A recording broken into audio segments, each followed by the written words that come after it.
ప్రభునామమునకు ఘనత కలుగును గాక. యోబు గ్రంథం 1వ అధ్యాయం 5వ వాక్యం మనం చదువుకుంటున్నాము.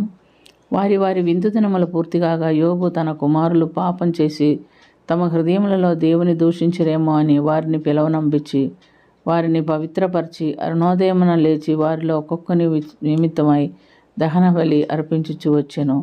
యోబు నిత్యము అలాగా చేయుచుండెను. ఇక్కడ యోబు భక్తునికి ఇచ్చినటువంటి బిడ్డల గురించి అతను తీసుకున్న జాగ్రత్త మనం ఇక్కడ గమనిస్తున్నాము.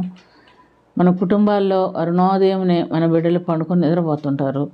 మనం ప్రార్థన చేసినా వాళ్ళని గదిలీయకుండా అట్లా ఉంచుతూ ఉంటాం. కానీ ఇతను అరుణోదయమే వాళ్ళ పిల్లల్ని పిలిపించి వారి నిమిత్తమై బలులు అర్పించి ప్రార్థన చేస్తున్నట్లుగా మనం గమనిస్తున్నాం. యోబుని గురించి యోబు నిత్యం అలాగా చేయించి ఉండేను. ఒక దినం కాదు, 2 దినాలు కాదు, ఆయన జీవించున్నంతకాలం ఆ పిల్లల కొరకు అలా చేసినట్టుగా మనం చూస్తున్నాం. మన కుటుంబాల్లో మనం ఉదయాన్నే పిల్లల్ని లేపి వారిని ప్రార్థనలో వాక్యంలో కూర్చోబెట్టగలుగుతున్నామా లేదా అనేది ఒకసారి ఆలోచన చేసుకోవాలి. యోబుని గురించి దేవుడిచ్చినటువంటి సాక్ష్యం ఏమిటంటే, అతడు యథార్థ హృదయుడును న్యాయవంతుడును ఆయన వండివాడు దేవుని యందు భయభక్తులు గలవాడును అయి ఉండెను. ఆయన వండివాడు భూమి మీద ఇంకెవరూ లేదు అని మనం చూస్తున్నాం. అతడు చెడుతనమును విసర్జించిన వాడని కూడా దేవుడు చెప్పుకుంటున్నట్టుగా చూస్తున్నాం. ఈ విధంగా ప్రతి ఉదయము పిల్లల కొరకు తాను పరిశుద్ధపరచబడుతూ పిల్లల కొరకు బలి అర్పిస్తూ తాను పరిశుద్ధ జీవితం జీవిస్తూ ఒక మాదిరికరమైనటువంటి కుటుంబంగా వాళ్ళ కుటుంబం ఉండినట్టుగా మనం చూస్తున్నాం.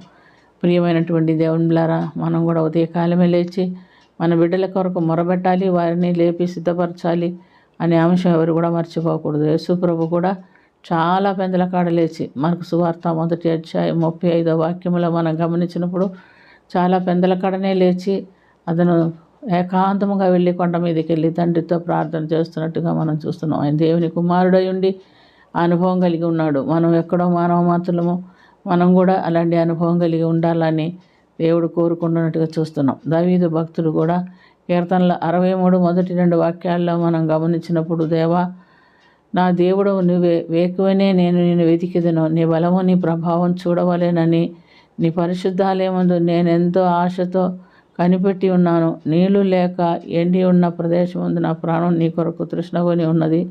నీ మీద ఆశ చేత నిన్ను చూడవలేనని నా శరీరం కృషించుచున్నది అని ప్రార్థన చేస్తున్నట్టుగా చూస్తున్నాం.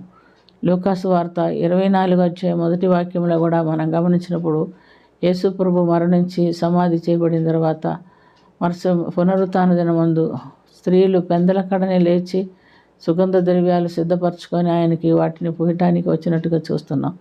చీకటితోనే తెల్లవారక మునిపే వారు పరిగెత్తకుండా వచ్చి ఆయన శరీరం కొరకు చూచినప్పుడు వారికి కనపడలేదు.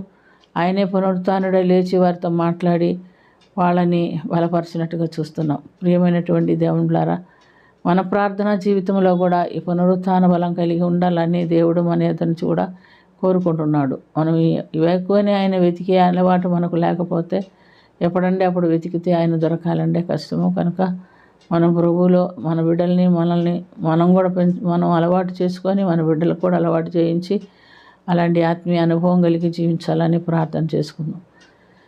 ప్రేమ కలిగిన తండ్రి, కృప కలిగిన ప్రభ, యోబు నా తండ్రి అనుదినము ఉదయకాలమే లేచి నీకు బలులు అర్పించు వారిని పరిశుద్ధపరుస్తూ ముందు కొనసాగుతున్నట్టు చూస్తున్నాం. మేము కూడా ఉదయకాలమే లేచి ప్రార్థనలు చేసుకొంచు మా బిడ్డలకు అలవాటు చేస్తూ మా బిడ్డలను కూడా ఆ యొక్క జీవ మార్గములో గుండా నడిపించుటకు కృప చూపించమని, కనికరం చూపించమని యేసుక్రీస్తు పుణ్యనామమున ఆది మిక్కిలి వినయంతో అడిగి వేడుకొనుచున్నాము తండ్రి.